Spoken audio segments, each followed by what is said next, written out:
안녕하십니까, 이 대표입니다. 이번 시간에는 지난번 영상에서 보여드렸던 1년 후에 무기질 방수가 어떻게 되었는지 한번 보여드렸었는데요. 봄철이 되었고 여름에 장마철을 대비한 옥상 방수 혹은 건물 외부에 비새는 공간을 한번 살펴보시고 그 다음에 문제가 된 것들을 어떻게 처리할 건지 방수에 대해서 알아보는 시간을 가져보겠습니다. 우리나라의 옥상 방수는 대부분 다 우레탄 방수로 되어 있습니다. 우레탄 방수로 되어 있는 이유가 우리는 사계절이 존재하는 나라잖아요. 그래서 우리나라 같은 지역적 기후의 특성에 맞는 방수재가 사실 우레탄입니다. 우레탄은 탄성이 있기 때문에 수축 팽창에 따른 그런 거를 견딜 수 있는 제품이다 보니까 많이 사용을 하게 되고요. 그래서 대부분의 주택 옥상이든 상가 옥상이든 건물의 옥상은 대부분 우레탄으로 시공이 되어 있습니다.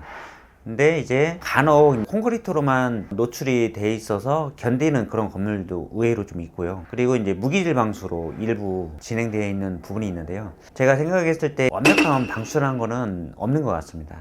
왜냐면 주위의 환경에 따라서 큰 도로에 근자들이 유독 많이 다니는 그런 도로가 있습니다. 그런 도로에 인접해 있는 건물들은 조금 더 움직임이 더 많이 가겠죠. 그리고 레미콘 타설할 때부터의 문제점이 생기는 부분들이 있고, 방수를 했는데 이제 옳게 시공되지 못한 부분에서 이제 문제가 생기는 여러 가지의 요인들로 인한 그런 문제들이 있을 겁니다. 지금 비가 새진 않지만 진행되고 있는 부분들도 많이 있을 테고, 그리고 진행이 됐어도 여러 가지 비용 부분에서 이제 망설이고 있는 분들도 많이 있을 거라고 생각을 합니다. 그래서 저는 이제 요즘에는 복합 방수라고 해서 유무질개를 무기질개하고 유기질개를 같이 병행하는 경우도 있고, 뭐 시트 방수라고 해서 방수면 위에 매트를 하나 씌워주는 거죠. 매트를 씌워주면서 완벽하게 차단을 하기도 하고, 그 다음에 철판으로 지붕을 만들어서 방수를 하는 경우가 있습니다. 그래서 저희는 셀프 인테리어로 자가 보수할 수 있는 혹은 자가 방수할 수 있는 방법들에 대해서 설명드리고 있는데요. 제가 지금까지의 결론은 그겁니다. 일단 가장 좋은 부분은 무기질개로 방수를 진행을 하고 나서 그 다음에 이제 우레탄 시공을 하는 방법이 가장 오래가는 방법일 거라고 생각을 합니다. 여기에 대해서 고민을 좀 많이 했었거든요. 무기질개로만 해서 마무리가 돼서 끝나는 게 아니고 매해 분기마다 살펴보는 게 사실 쉽지가 않기 때문에 무기질개로 면을 정리를 하고 그 다음에 우레탄으로 막을 형성시키는 그런 형태가 제가 볼 땐 좀 제일 좋은 방법이지 않을까. 저의 결론은 그렇습니다. 그래서 무기질개가 답도 아니고 우레탄 방수가 답이 아닙니다. 이게 왜 우레탄에 했을 때 왜 무기질 공정이 필요하냐면요. 무기질 공정이라고 하면 청소를 잘 하고 그 다음에 크랙 보수를 잘 하고 콘크리트의 부슬부슬한 면을 정리를 해야 되는 거죠. 심한 경우에는 깨내는 경우도 발생이 될 테고, 그 다음에 간단하게 걷어낼 수 있는 부분은 망치로 두들겨서 걷어낼 수 있는 부분은 걷어내고, 그 다음에 하도 처리를 잘 하는 거죠. 하도라는 게 이제 프라이머 처리인데, 프라이머를 처리를 해서 안에서 기포가 올라오는 걸 막는 겁니다.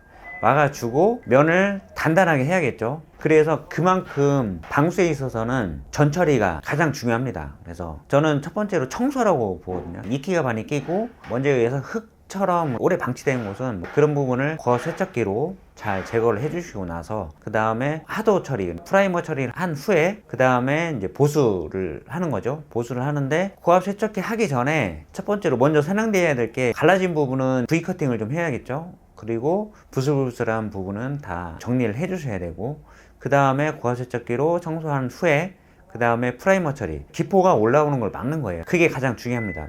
그리고 프라이머 처리한 후에 코너 부위에 부직포를 이용하든 방수 테이프를 이용하든 방수 처리를 하고, 특히나 난간 부분을 간과하지 마시고 난간 부분까지 다 정리를 하시고 난 후에 보수 몰탈까지 진행되고, 그 다음에 무기질개 방수제로 중도에 해당하는 분말하고 액상을 섞어주는 부분 거기까지 진행을 하시고 나서 탑코팅까지 가면 좋겠지만, 탑코팅이라는 거는 UV 차단하고 막을 한 번 더 씌워주는 역할이기 때문에 그 위에 우레탄 방수를 시공을 한다고 하면 더 완벽하게 방수가 된다는 거죠. 그래서 방수에 연장하는 시간을 훨씬 더 많이 늘릴 수가 있습니다. 제대로만 시공을 한다고 하면 반영구 형태로도 방수 성능을 발휘할 수가 있습니다.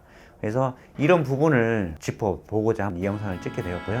보수하는 부분이나 무기질 방수에 대한 영상들은 검색하시면 많이 나오니까요.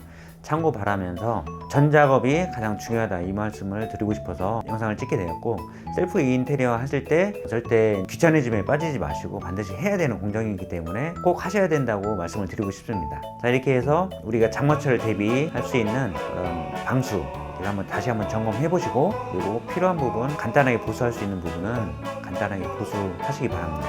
자, 이렇게 해서 이 영상은 마치도록 하겠습니다. 이 영상이 도움이 되셨다면 구독과 좋아요, 알람 설정 부탁드리고요. 시청해 주셔서 감사합니다. 행복한 하루 보내세요.